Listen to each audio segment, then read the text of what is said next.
What happened to the I moved up. All right. So hello, everyone. Welcome. I'm Lauren Hunter from the Learning and Engagement Division. I'm the Zoe and Dean Pappas, Director of Public and Civic Engagement. I'll come a little closer to the microphone. So I'll start this program with a land acknowledgement. The PMA recognizes Philadelphia as part of the Lenape-Hoking, the ancestral homelands of the Lenape people. We strive to understand our place within the legacy of colonization and to act as allies to the Lenape people and their vibrant communities today. We pay honor and respect to Lenape ancestors, past and present, by committing to build more inclusive and equitable spaces for all. This annual lecture honors the late Mrs. Ida G. Diskant, who shares her varied interest with the Philadelphia Museum of Art, staff, and visitors for almost 40 years.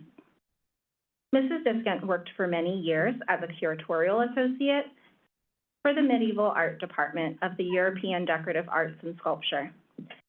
During her years at the museum, she became a well-known and beloved figure.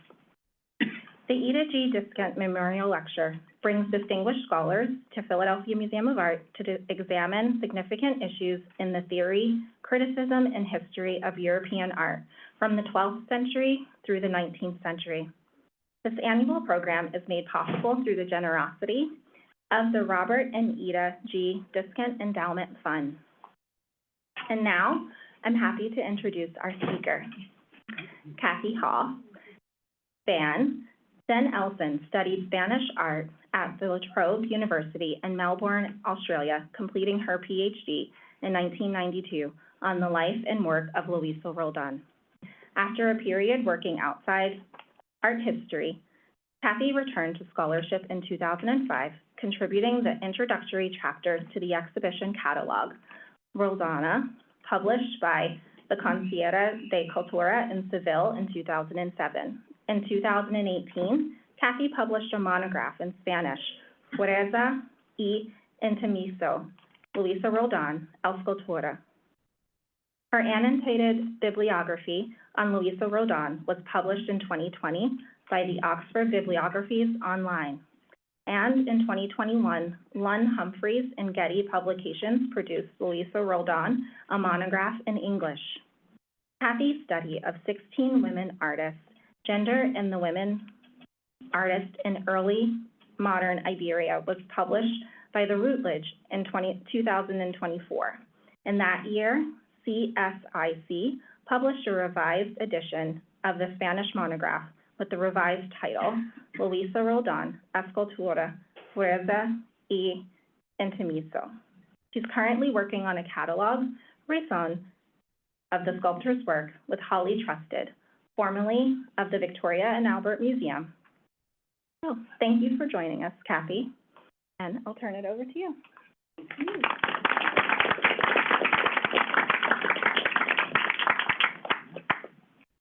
Good afternoon, everybody. I'm most grateful to Jack Hinton, Curator of European Decorative Arts and Sculpture, for inviting me to this beautiful Philadelphia Museum of Art, and to the family of Ida G. Diskant for their generous funding of my visit, which coincides with Women's History Month. We've just made it with 2 days to spare. So I'm here today to speak about Luisa Roldán, the extraordinary and enterprising creator of a bewildering variety of sculpture that includes if we move from the left, we've got individual groups of the Virgin and Child that are around 40 centimetres, 16 inches high. We've got 30-inch high wooden figures of Christ Child carrying the cross that you see in the middle. We've got very large, that's 2 metre or more, tall life-size works in wood. And I've got here in the right-hand side a detail of a hand of a work that's in the Getty collection in Los Angeles, just to show you the skill with which she created her works in wood, particularly, say, the veining that you see on the hand is masterful, to say the least. Here we have the San Ginés on the left, which is the owner of the hand that you just saw. The black and white image on the top right-hand side is a terracotta group of the marriage of the Virgin. So we've got the Virgin, St. Joseph, and the priest. Unfortunately, this work was photographed in 1927 and then disappeared. So hopefully one day it will resurface, but it may have disappeared during the Spanish Civil War, as many works did. In the centre, we have a Virgin and Child with St. John the Baptist. That's in Chicago. And then on the right-hand side, we have a relatively recent discovery of a terracotta relief of the Virgin of Atocha that was a cult figure in Madrid during Luisa's lifetime. So that just gives you a kind of a sketch of the extent of her work. So, as Oscar Hammerstein proclaimed in The Sound of Music, the beginning is a very good place to start. So let's do that. Let's start at the very beginning. So Seville, let me see, I'll just see if this pointer works. There we have Seville there, was Spain's most populous and prosperous city, and it's situated on the Guadalquivir River, which starts down in Cadiz, down there, and goes up to Seville. So Seville was a beacon for ambitious merchants, traders, artists and writers, particularly after 1505, when the Catholic kings declared it to be the key southern trading port with the New World. Fated by visitors, existing Moorish architectural traditions were transformed with Christian symbols. The city blossomed with new buildings, new palaces sprang up, and new churches and chapels and convents were funded by and founded by wealthy merchants. So the first half of the 17th century saw the creation of masterpieces from the brushes of Zurbarán, like their work on the right-hand side, and Velázquez on the left. Sorry, right, left. Yeah, sorry, I'm talking my left and right, sorry. So anyway, you get the general idea. So similarly, we see at that time we have the work of chisels of Martínez Montañez and his student Juan de Mesa. So that's the environment in the first half of the 17th century in Seville. But as happens from time to time, continuing problems with silt in the Guadalquivir River meant that boats were impeded from getting the whole way up to Seville. And so the city's primacy as a port was successfully contested by the coastal city of Cadiz, which meant that all the taxes and the levies and the wonderful wealth that had accumulated in Seville kind of stopped, and Seville's coffers were significantly reduced. And then in the late 1640s, a plague killed approximately half of the population. Ongoing social unrest ensued due to labour shortages, crop failures. So increased reliance on divine intervention was manifested in the revival of brotherhoods, the commissioning of new altarpieces and freestanding figures for churches and convents. And while the city was rebuilding its confidence, artists and artisans were busier than ever, establishing their the importance in the faith-led recovery. So this period sees the flourishing of the next generation of artists, including Murillo, who we see here. That's a work that's in this museum, Gallery 382, if you're interested in going and having a look. And the sculptor, José de Arce, José de Arce, that's right. And then later we see an enormous work, collaborative work by Murillo, Valdés Leal, and Pedro Roldán. So Murillo painted a large series dedicated to acts of charity, and you can see one of them up here. So there's a whole series of massive canvases, and as you enter the actual church, you're confronted with two of these memento mori images here, and you walk over the founder, Miguel de Mañara's tomb, that's inscribed, here lies the most miserable man who ever lived. So it's quite a daunting experience to go to this hospital of charity. I mean, it's brilliant, but it really does evoke a certain feeling. So you walk in past Valdés Leal, then you then walk alongside these massive works by Murillo, most of which were borrowed by the French, and only two of the originals remain. The rest are pretty faithful copies.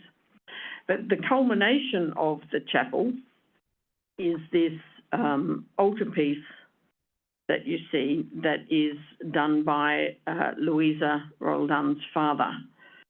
And that's an altarpiece. Hopefully I've got that there. Yep. And it's called The Entombment. And that was done simultaneously with the paintings. So, of the three main participants in the Hospital of Charity project, Murillo's wife had 10 children, 5 of whom survived infancy and 1 became a painter. Valdés Leal's wife had 5 children who lived to adulthood. 1 daughter and 1 son actively pursued careers in painting, although the daughter's work as an independent artist was cut short after her marriage.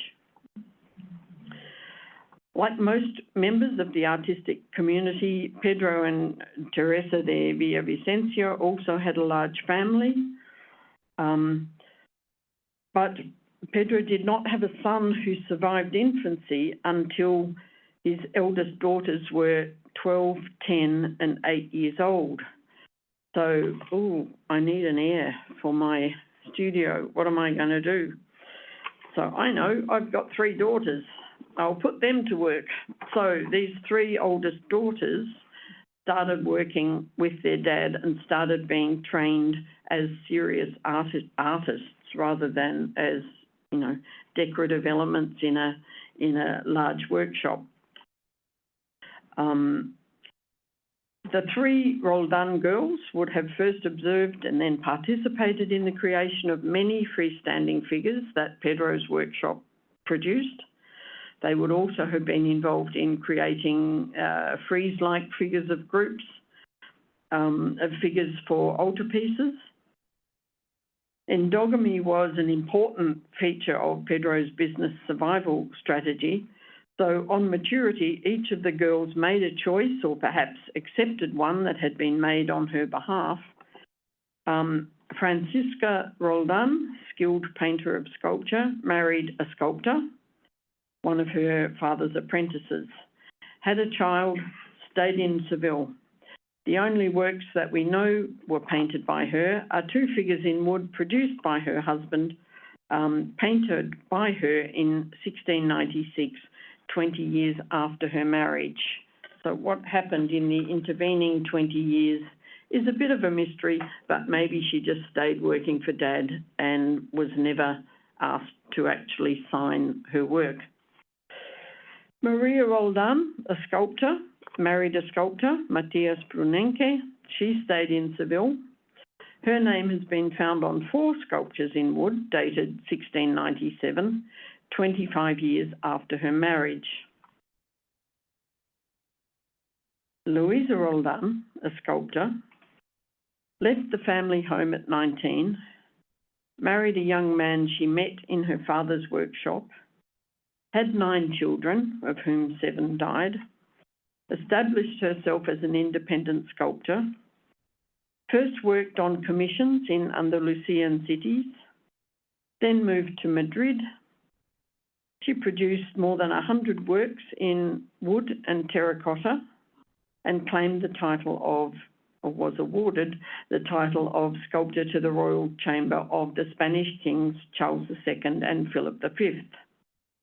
She found an influential private patron who incidentally paid more than the king did, but that's another story, and was recognised by the Roman Accademia di San Luca. Interesting to note that her sisters are now almost professionally invisible, probably because their work was absorbed, unacknowledged, into the output of male family members, either their father or their husbands. But Luisa was determined to push personal and professional boundaries. She signed her name on some of her works. She wrote to the royal court on her own behalf. She responded to market opportunities when she identified them. In this respect, she conformed to a different model of female behaviour to the one that many people associate with early modern Spain. Now, this model was promulgated by the Catholic Church and by conservative writers of the period. But although she didn't conform to her birth family's expectations, Luisa was not alone when she forged an independent professional path. Rich veins of women who had professional or at least publicly visible roles can be found in Spain in the early modern era. Many managed theatres, owned pubs, ran publishing houses, as well as worked as writers and artists. Yes, Luisa was somewhat unusual in the artistic community, but she was not a complete anomaly, and she was not shunned by society because of her unashamed ambition. Any disquiet about the appropriateness of her professional activity was not apparent until centuries later, when conservative writers struggled to come to terms with her independent spirit.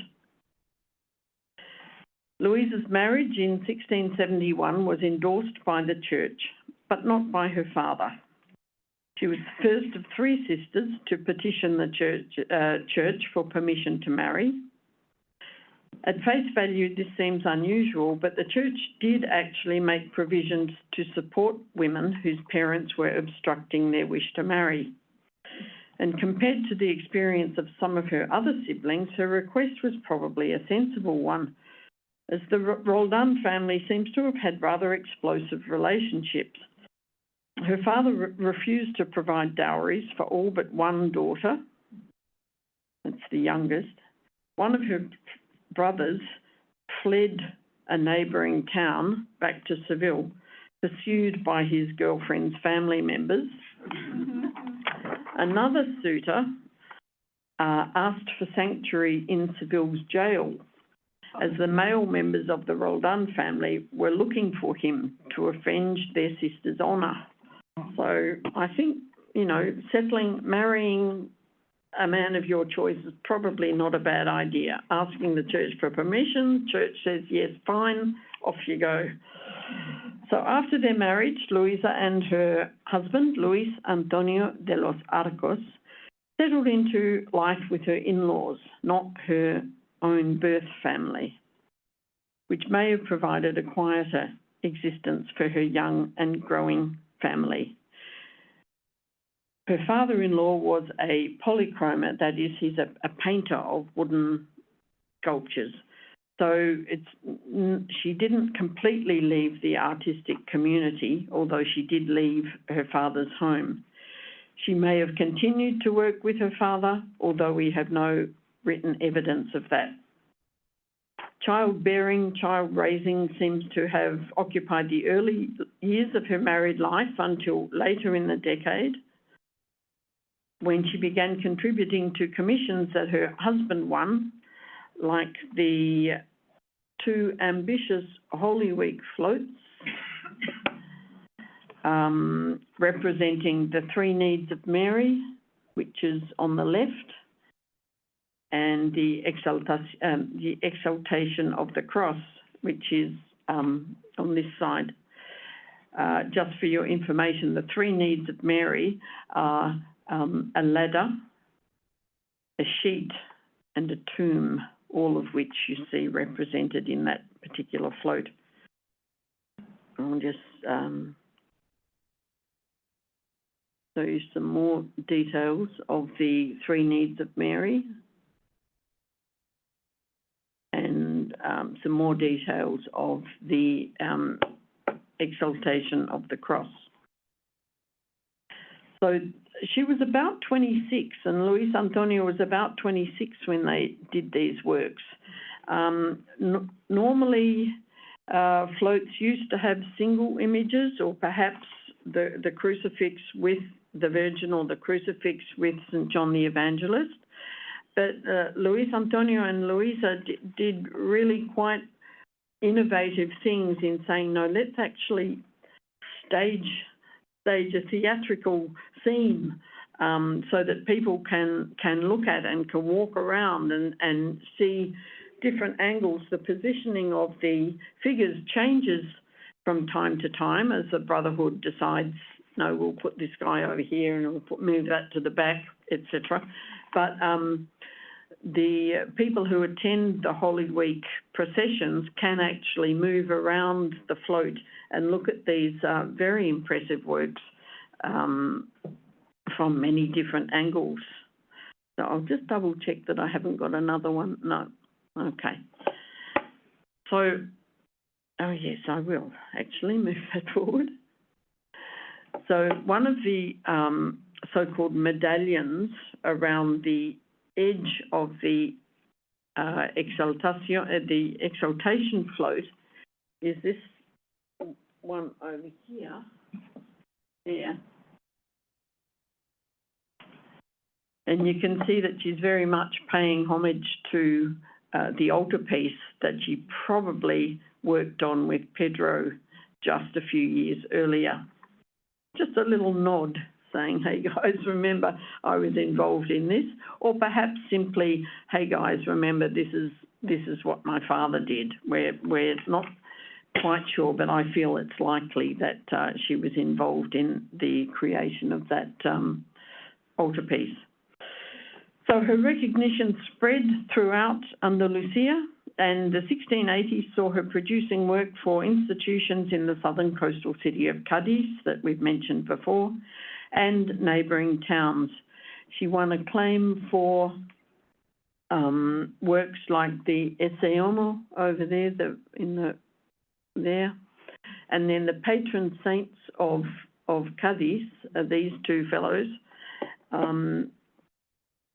Now, I need to explain that the colour was replaced in 1756.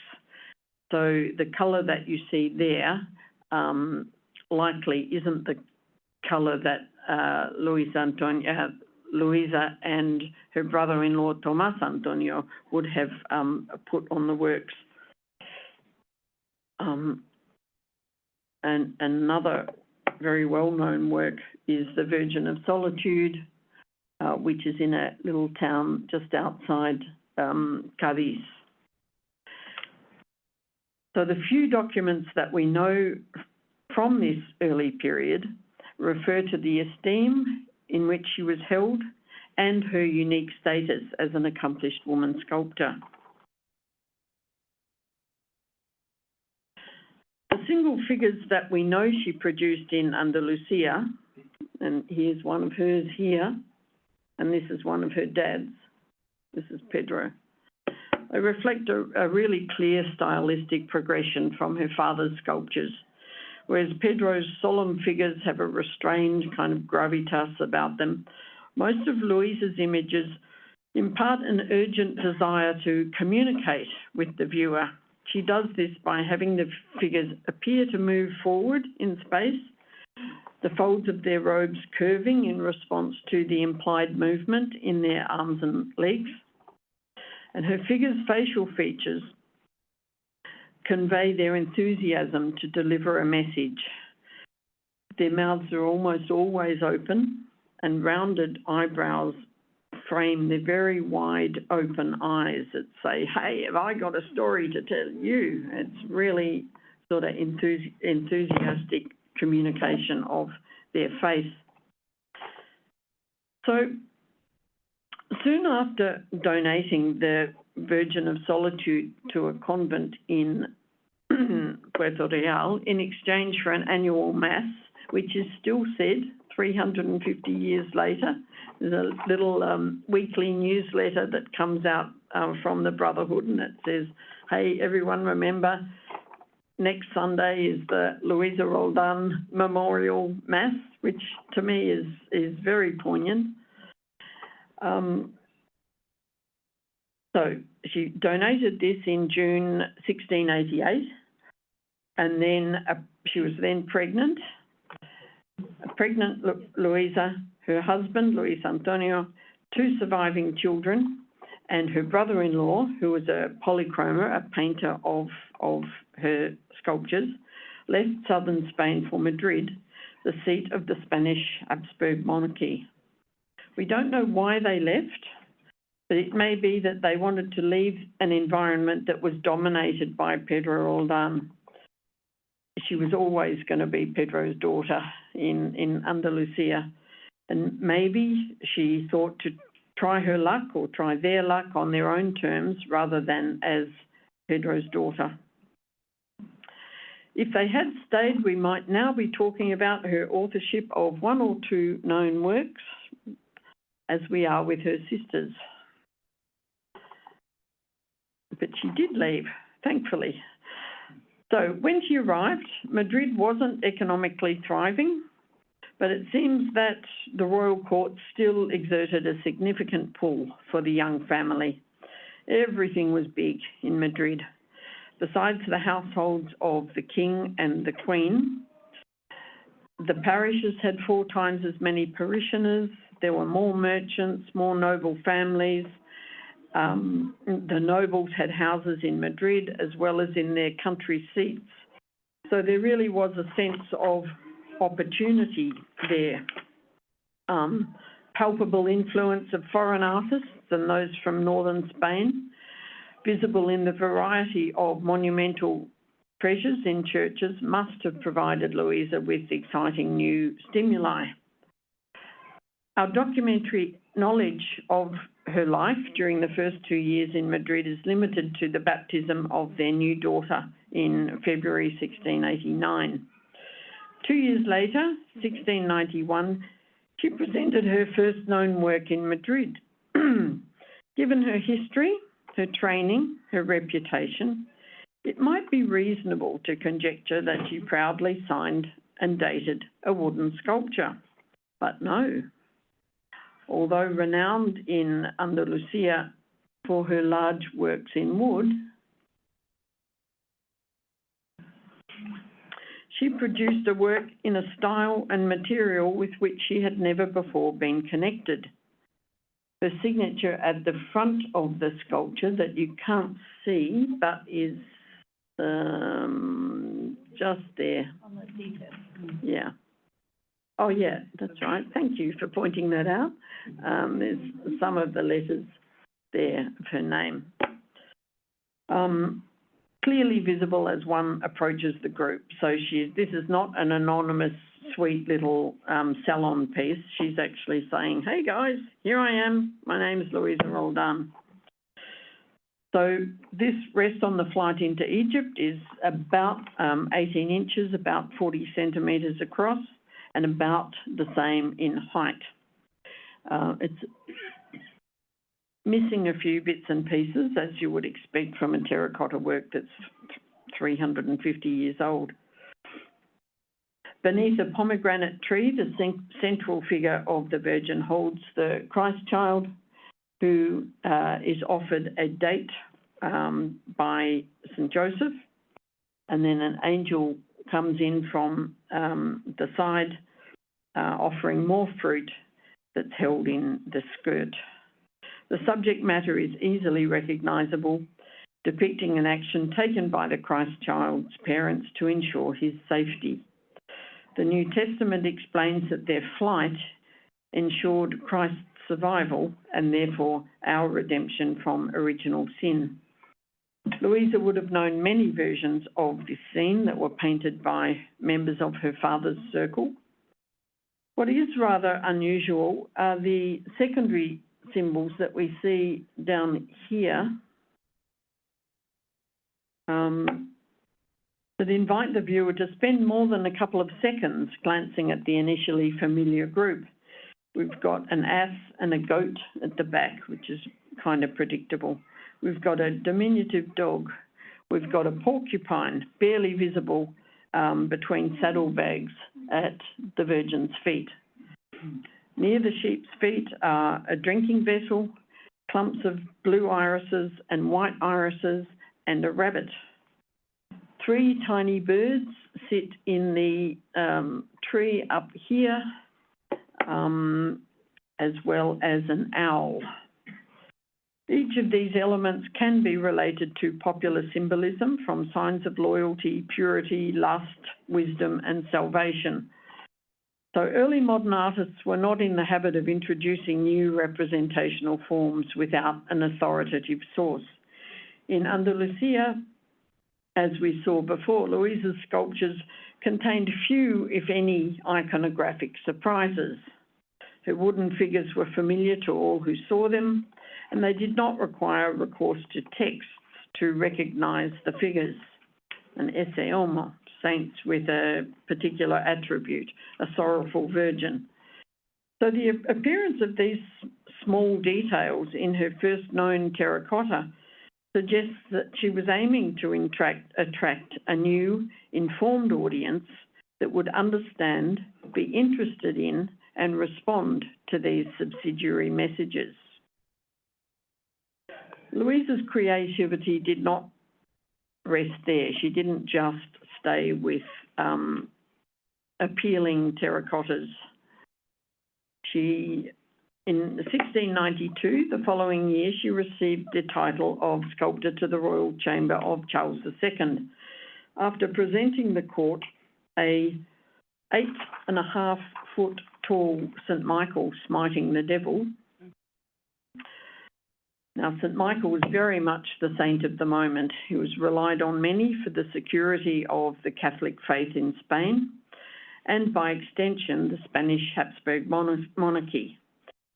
Many artists produced his image, but as a monumental expression of a powerful faith, Luisa's is larger than the 2-metre by 1 metre painting of the same subject by Claudio Coelho in 1660, and it actually approaches the 3-metre by 2 metre triumph of St. Hermenegild by Francisco Herrera the Younger. I'll just show you them just for comparison. So they're also extremely large, and there's a lot of,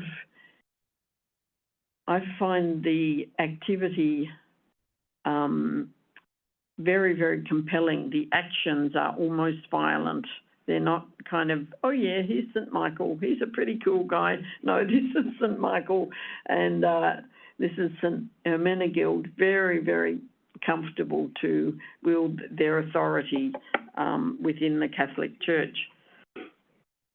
So recently restored, and now in Madrid's Gallery of the Royal Collections, this towering figure is a tour de force in which the Archangel betrays no fury, but rather a calm strength and a confidence in his task.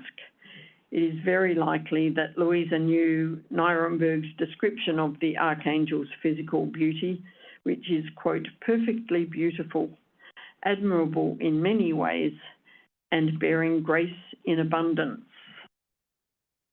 And in terms of the devil, there wasn't a closed iconography of the devil in the Spanish Golden Age, but it was common to represent him with human features. Sometimes you'll see him looking a bit like a dragon, but in an equal number, if not more, you'll see a human devil. And what's interesting about the construction of this work is the meticulously carved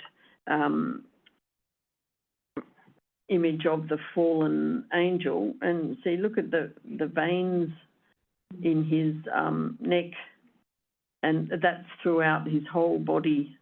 And the actual body provides structural support to St. Michael's imposing figure. So it's a real achievement of engineering. I'm still not quite sure how she did it, because only the upper part of his torso, of the devil's torso, is attached to the base, and the devil's hips and his legs and his right arm are bent and raised in response to his inevitable demise. So St. Michael's large billowing red cape reinforces the agitation. The large outstretched wings, which are enormous if you get to see them in Madrid, they reinforce the drama, surpassing the comparatively reticent and much smaller sculpted versions of the event by her contemporaries, like the Italian Nicola Fumo.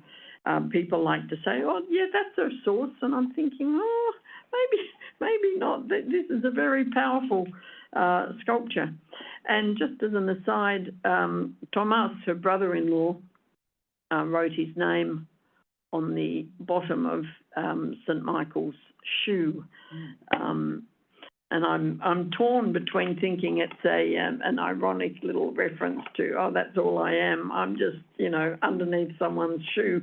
But as someone pointed out a couple of weeks ago, it could be that that's the shoe that tramples the devil, and therefore it just reinforces Tomás de los Arcos identifies with the saint who's trampling the devil. So this imposing sculpture sends a strong signal that Luisa was unafraid of innovation. She declares her pride by writing her name very clearly there. And then on the metal manacles that are around the devil's wrists, she actually dates and writes Madrid as well, dates the work. I think it's the 19th of May. And it's very, very clear that she's proud of this work. Her husband, Luis Antonio, is also associated with the piece. He wrote to the king a couple of years later, explaining that he had worked on it with Luisa for many years. So in the same year, so she's doing this massive 8.5-foot work, and then in the same year,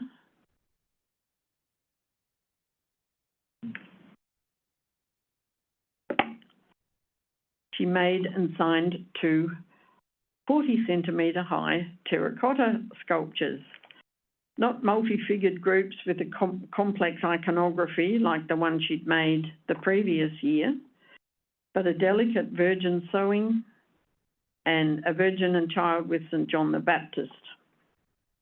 These intimate works, together with the Virgin with the Standing Christ Child of 1699, evoke the mood of the devotional images that she would have known from her youth in Seville, like Zurbaran's Young Virgin in the Met that many of you will be familiar with.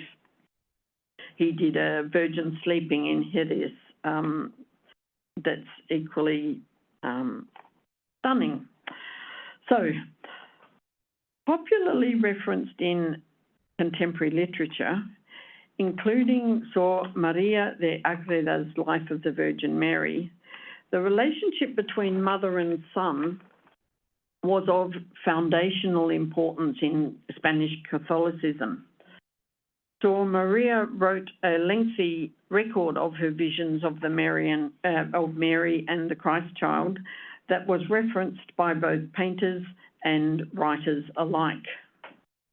I'll just very quickly show you two other works by Luisa that are referenced directly in Maria de Agreda. So together with the large works in wood and the terracotta groups like the one Luisa produced in 1691, these modest works represent a type of sculpture that Luisa continued to produce for the rest of her life. She used her fingers, her thumbs, small tools to construct hollow, pyramidal works, using pieces of clay that she shaped to build the central image of the Virgin holding the Christ child who sits or stands on her knee, maybe sleeping, maybe breastfeeding. He may be looking towards the viewer or directly at his mother. She referenced engravings and paintings as her sources, never replicating exactly, always adding her own often intimate touches. This group of works lent itself to repetition, and over the next 16 years, she's known to have made several versions of different moments in Christ's life.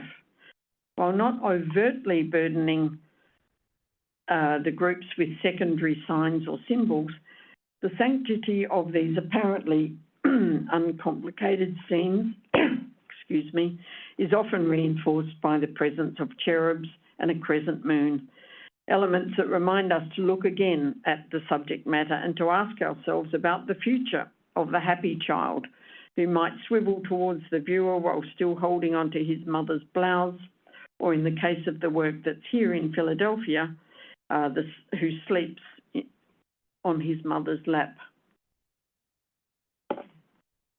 So this particular subject, Gallery 358 upstairs, for those of you who are interested, is not particularly common in the art of the period.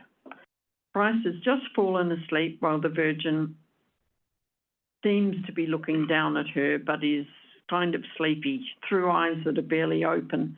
Those of you who have had babies in your family will recognise the sentiment of mum being a little bit tired.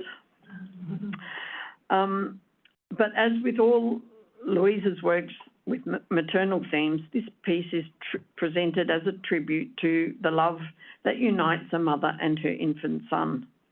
The heads of mother and child are tilted at the same angle. They share a dreamlike state. The closeness of their faces affirm their strong bond. Both have gentle smiles and more than half-closed eyes. The plump child is seen in many of Luisa's terracotta sculptures and is characterised by a rounded belly on which his left hand rests, while his right arm falls onto his mother's hand.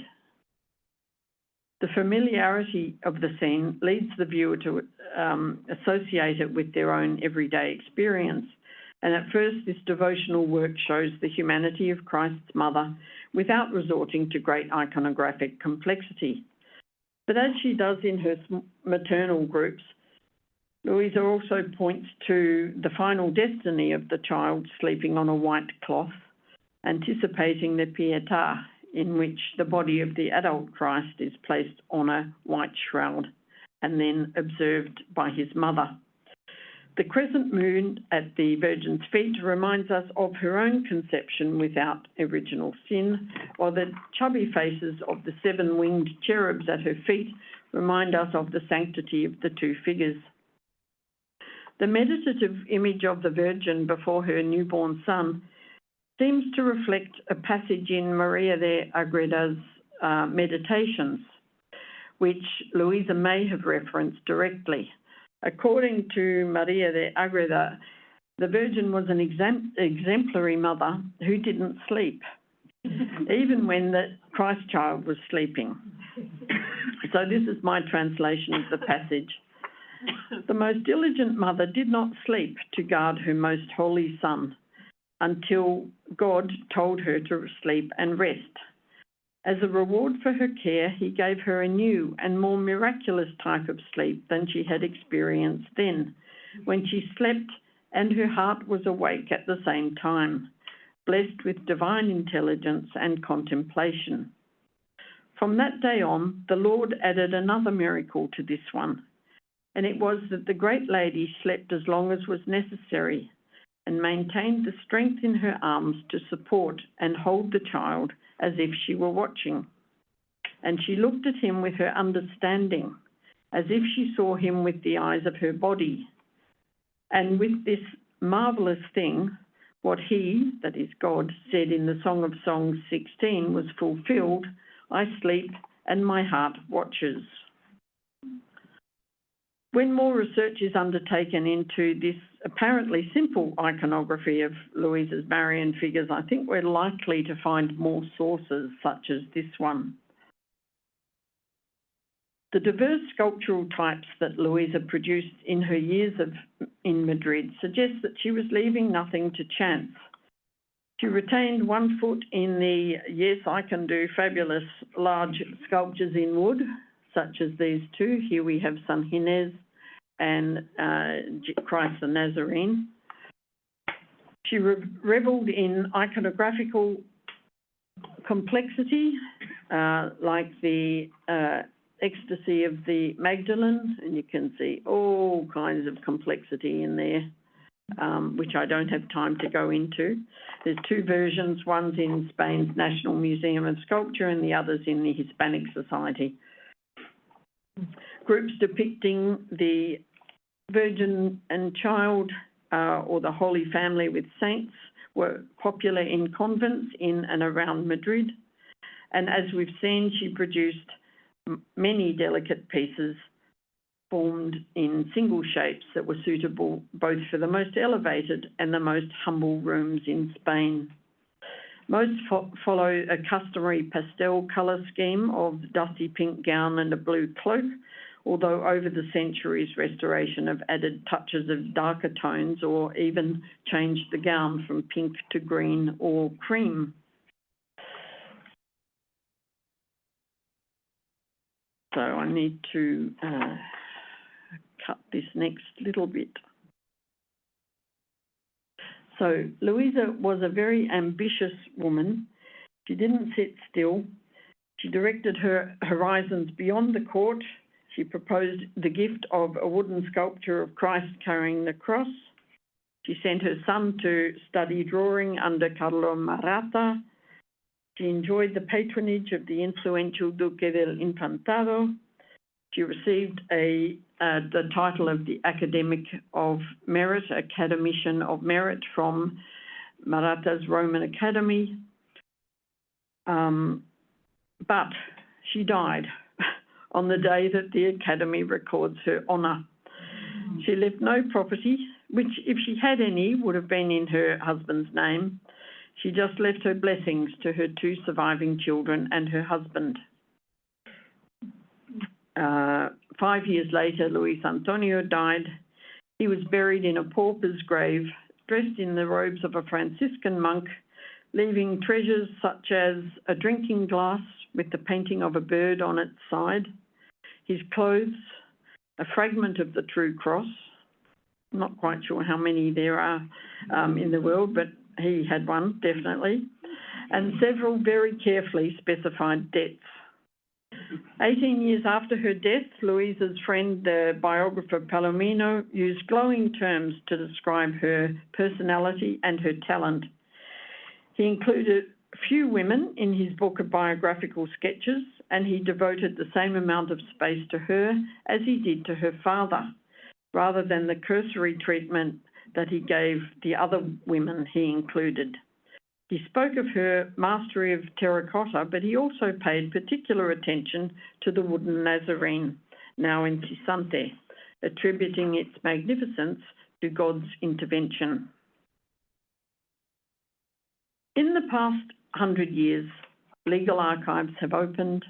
Scholars have received permission to peruse the minutes of parish meetings, account books, census books, baptism, marriage and burial records. That access has led to the discovery of commission documents, autograph papers and innumerable other bits of vital evidence that have allowed us to construct a context and to recognise Louisa's place within it.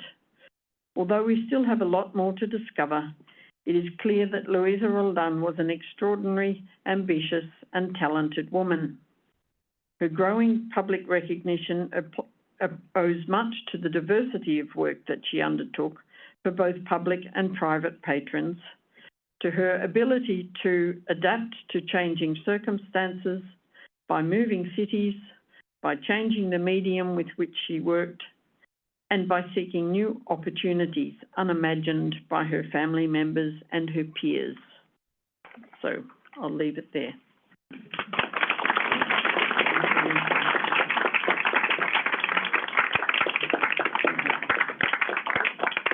I've just put up a slide with a few of the sources that, if you're interested, you might find useful. The book on the far left is a book published by the Getty specifically on Louisa. In the middle, we've got a book on women artists generally, women artists in early modern Spain and Portugal. In the other middle, on the right-hand side, we've got a book that's in Spanish that's available online, free to download from the CSIC, the Spanish Research Institute. And on the right is a, whatever you call them, QR code for a blog entry that I wrote talking specifically about Louisa's work in the US.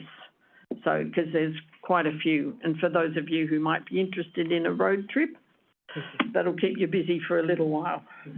Okay, and that's it. All right, everyone. Thank you, Cathy. We have some time for questions. If anyone has one, sure. Let me pass the mic down this way.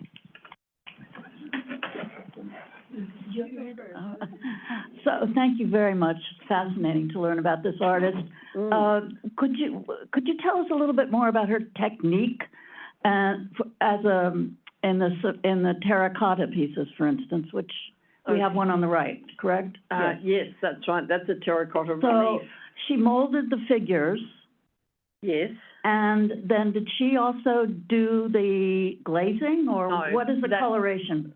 Tomás de los Arcos painted, that's her brother-in-law, Yes. painted directly onto the terracotta after it was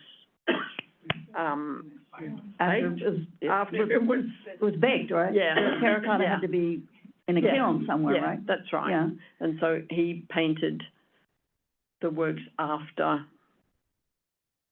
the So work it was a was finished. two-step process, Yeah. essentially, Yes. if not more. But No, yeah, basically 2 steps. Yeah. Thank you. Yeah, there was no, with the works in wood, they look very elegant, but actually underneath there's a whole lot of nails holding a whole lot of little pieces held together. So it's very interesting. If you want to know more about the terracotta pieces, you might have a look at the Getty website that's got a really good analysis and even a little video how Louisa made her wooden works. And that includes some reference to the painting as well. Yeah. Could I ask a question about how you got interested or how you discovered Luisa Roldán and what led to your PhD and other? I was young. I was naive. I thought, this is going to be a blast. You know, this will be fine. So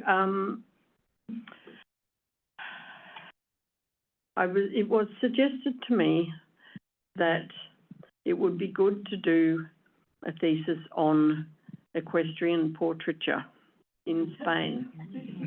And I thought there's nothing less interesting to me than equestrian portraiture, which is kind of overweight guys on overweight horses. And, you know, so this one's got a slightly longer mane than that one. And, you know, so I suggested I I worked on this woman, the response was, oh goodness, but we don't know anything about her. And I thought, challenge accepted. So I went home and said to my husband, who was looking after my 2 children, we're off to Spain. And fortunately, he was a Spanish teacher, and he said, oh, okay, well, that's an adventure, let's go. So, yeah, it was to and fro, and that's how I developed. And I spent a lot of time in Spanish archives because we actually didn't have the documentation that we've got now, all of which is in an appendix in the back of that Spanish book that I mentioned before. So we were able to kind of track her from basically the day before her marriage, when she went to the Archbishop and said, I really like this guy, I want to marry him. So that is kind of where it all started. And then it ended up with her Declaration of Poverty, which she signed on the day that she got the Roman honour. Which, needless to say, you can imagine my tears in the archives. Oh, no. Was there a work, though? Because you were in Australia, right? Was there a work? Yeah, it was. No, there isn't a work in Australia. It was an image of the ecstasy of the Magdalene, which I just thought was so powerful because I was really used to sort of seductive-looking Magdalenes with next to no clothes on. And I thought, wow, this is a Magdalene who's actually been in the desert and has actually fasted and is actually exhausted. And apart from Donatello's work, I hadn't seen one of those. Sorry, there we go, yes. And I hadn't seen one of those. And then all these little symbols, which people have referred to as sweet little animals and bunny rabbits and flowers reflecting Louisa's gender, because women like bunny rabbits and flowers. I thought, there's probably more to it than bunny rabbits and flowers. So I thought, yeah, let's do a deep dive and see what we can find. Yeah. Was any of her work not religious? No, we're talking 17th century Spain. So it's very unlikely to find stuff that's not religious, although you do have some bodegones, some still lives, and you do have Velázquez doing some old woman frying eggs, for example. But, yeah, you had to have a pretty good reason. And all her patrons were conservative, convent, church thing. Yeah. Cathy, right here. Hi, thank you for your talk. Can you bring up your first slide? Yep. Oh, right here. Oh. What are those little baby on the bottom? Okay. So those little cherubim are traditionally associated with the Virgin Mary. And in early modern Europe, and even medieval Europe, there was a hierarchy of sanctity of different kinds of angels, from the archangels, like St. Michael and St. Gabriel and a few others, right down to these little cherubs. And they were all about angels whose job was to protect the faith, to protect concepts, ideas, saints. Mm-hmm. And so that just conveys a very strong sense of holiness about the work, as does this crescent moon that you see there. Yeah. That's the moon? Yeah. The crescent moon, which is a symbol of the Immaculate Conception, because it's not Christ's Immaculate Conception, it's the Virgin Mary's Immaculate Conception. So she was conceived without original sin, and that then assured Christ's Become. holiness, if you like, and Christ's, yeah. Okay, we'll take one more from the in-person audience. Okay. Thank you. And then we'll do we have maybe 2 questions on our from our Zoom audience. Okay. If that's okay. We're at time right now, but if you all don't mind sticking with us just for a few more moments. I wonder if we can go back to the Magdalena, Yep. please. And it looked to me like there was a painting at the bottom within the sculpture. Am I seeing that correctly, or? No, on the right. Yeah.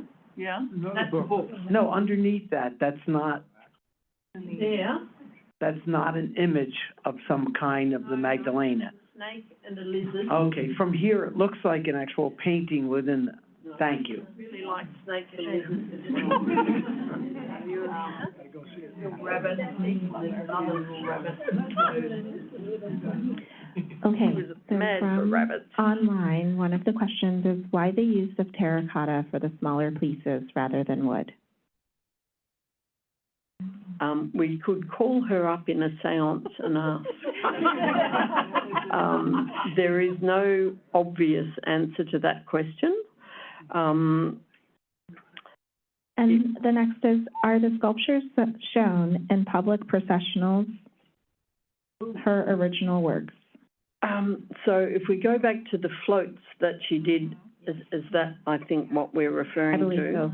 Yeah, so these floats were carried, until recently, they were carried rain, hail, or shine through the streets of Seville. So over the years, and also as tastes change, some of these figures were replaced. Some of the figures weren't specifically included in a contract. So we certainly know that these are by her. We know that the thieves are by her. There's a St. John the Evangelist that you may not be able to see down here, but we think the 3 Marys who are down here, they're not referenced in the contract, so we suspect that they're, and subsequent restoration has demonstrated that they're later works. But we don't know if they might have done the originals, or we just don't know. Because these works aren't artworks, they're works of devotion that are owned by churches. So it's absolutely down to a church or a brotherhood. If they say, oh, we'll replace this next year, you know, that's a wonderful thing, but it's their decision to make whatever changes they see fit. And sometimes that's repainting, changing things. About a century after this particular image was made, they decided it had a wooden turban, and they decided, no, let's do a cloth one instead. So they got their chisel out and chiseled off the turban, and that's very clearly documented in their minutes. You know, we're paying the sculptor to knock a bit off that guy's head. So, yeah. So thank you so much for this wonderful walk through the life of La Roldana. I'm particularly grateful that you show us the work that she produced in wood, and that was large sculpture, because most of what I had seen so far, especially here in North American museums, are the small terracotta sculptures, and they tend to portray a very different view of her just by themselves. I mean, amazing pieces, but still, you know.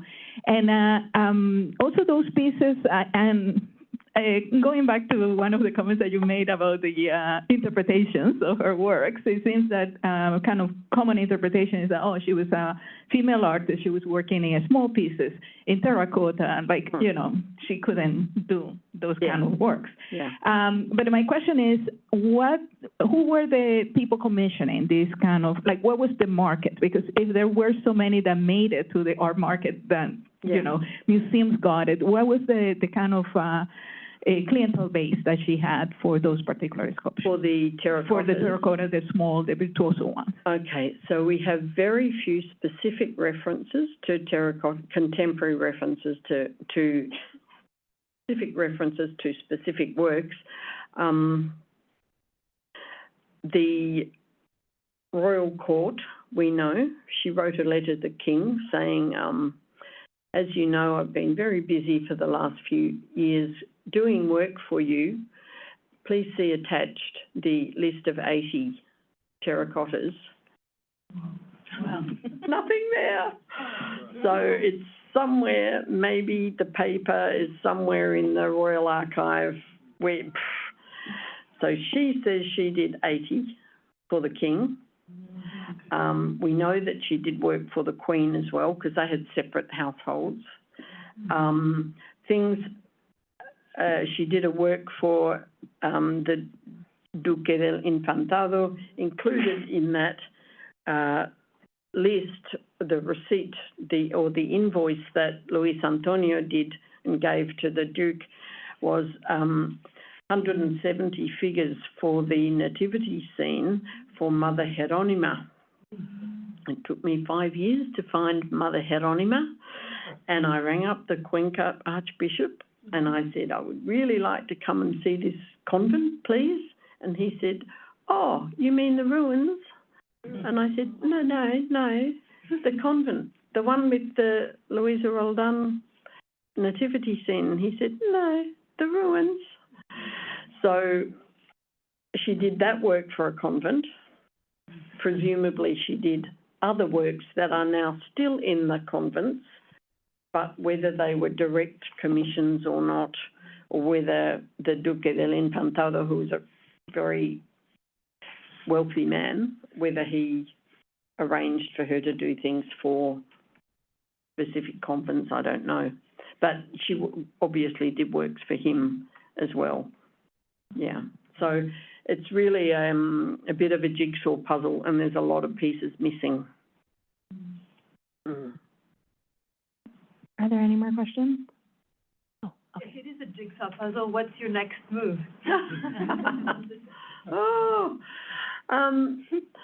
I've embarked on a catalogue raisonné of her work, which is very foolhardy of me, but it seems to be a pattern.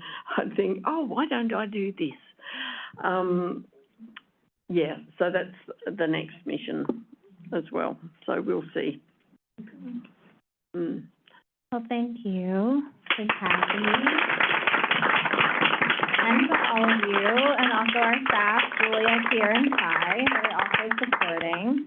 So I'll just leave you with the piece is in Gallery 358. If you'd like to take this elevator here, it's just a few short galleries over in a Baroque gallery where you can go and see Virgin and Child. And boom, Art and Design in the 1940s. It opens on Saturday, April the 12th. That is our next upcoming exhibition. So we hope to see you. Boom, Art and Design in the 1940s is our next special exhibition. It opens on Saturday, April the 12th. If you would like to join us, we welcome and hope that we see you then. So thank you very much for attending this afternoon, and take good care.